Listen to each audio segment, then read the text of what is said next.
bonjour à tous et bienvenue dans ce mot pour aujourd'hui. Je voudrais vous dire que la puissance de la grâce de Dieu, de l'amour de Dieu, aura toujours plus de force que la puissance du péché. Dans l'épître de Paul aux Romains, au chapitre 5, verset 12, il est dit « C'est pourquoi, comme par un seul homme, le péché est entré dans le monde et par le péché la mort, et qu'ainsi la mort s'est étendue à tous les hommes parce que tous ont péché. » Voici comment tout a commencé, par le péché d'un homme. On parle d'Adam et on pourrait facilement lui jeter la première pierre. Mais la vérité, c'est que nous sommes tous comme Adam. Nous sommes tous comme Adam parce qu'il est l'image surtout de l'humanité. Et la Bible nous le dit que tous ont péché. Nous sommes tous comme lui. Et par conséquent, la mort est attachée aussi à notre vie puisque le péché est attaché à nous. Et le péché, c'est ce qui nous sépare de Dieu. C'est ce qui fait que parfois, nous pouvons crier, prier, faire tellement de bonnes actions sans pour autant avoir un retour. Le Seigneur voudrait pourtant nous réconcilier avec lui, voudrait pourtant que nous puissions entendre de nouveau la voix. Et si par un seul homme, la mort est entrée dans l'humanité, dans le monde, je voudrais juste aussi vous dire que la grâce est entrée par l'obéissance d'un homme, Jésus-Christ. Voici que par l'obéissance d'un homme, nous pouvons régner dans la vie, et c'est par Jésus-Christ, c'est ce qui est écrit au verset 17 de cette épître aux Romains. Et voici qu'il y a ce combat qui est là, c'est que si par l'offense d'un homme, je suis pécheur, par l'obéissance d'un autre, je suis sauvé. Si je vis par la désobéissance, le Seigneur veut m'amener à vivre par l'obéissance.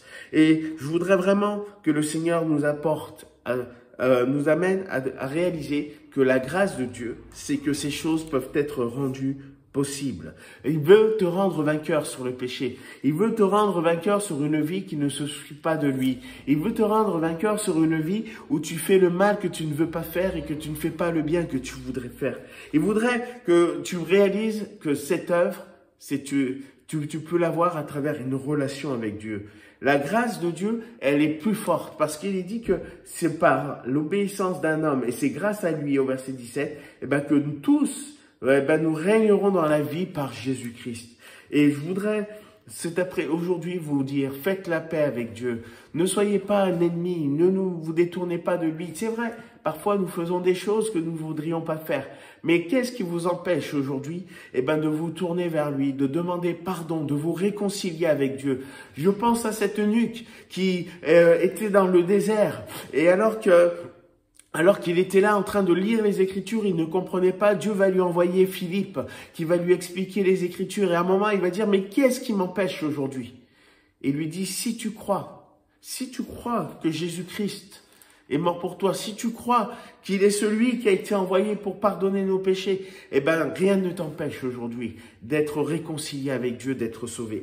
Je voudrais juste dire que ça, c'est une grâce de Dieu. Pourquoi? Parce que la grâce, c'est un don, c'est quelque chose qu'on ne mérite pas, c'est quelque chose qui nous est venu et qui nous vient à nous. Et aujourd'hui, cette parole vient à vous parce que Dieu vous aime et veut vous accorder une grâce. Comment cette grâce peut être manifestée? Et je termine avec ceci, c'est le verset 21, il est dit « Afin que le péché ait régné par la mort, ainsi la grâce de Dieu, la grâce régnera, la grâce est plus forte que le péché, elle régnera par la justice, pour la vie éternelle par Jésus-Christ notre Seigneur. » C'est-à-dire que, en fait, la grâce de Dieu va passer par deux étapes. La première, c'est ta foi. C'est-à-dire qu'il faut que tu crois ce que Jésus va faire pour toi. Et qu'est-ce qu'il va faire pour toi? C'est que sur la croix, il va condamner l'acte du péché qui donne la mort. Et il va clouer cette condamnation de vivre séparé de Dieu et il va régner sur elle. La Bible nous dit que cela, c'est la justice de Dieu parce que le péché ne peut pas rester impuni. Jésus, lui, va payer la rançon, va payer le prix du péché, afin qu'aujourd'hui nous soyons réconciliés avec Dieu. Et voici deux choses qui sont essentielles pour que la grâce de Dieu soit plus forte que le péché. C'est qu'il faut que tu aies la foi, que tu crois en Dieu. Et la deuxième chose, il faut que tu acceptes la justice de Dieu qui ne viendra pas par toi, pas par tes efforts, mais par le fait que Jésus-Christ est payé pour toi.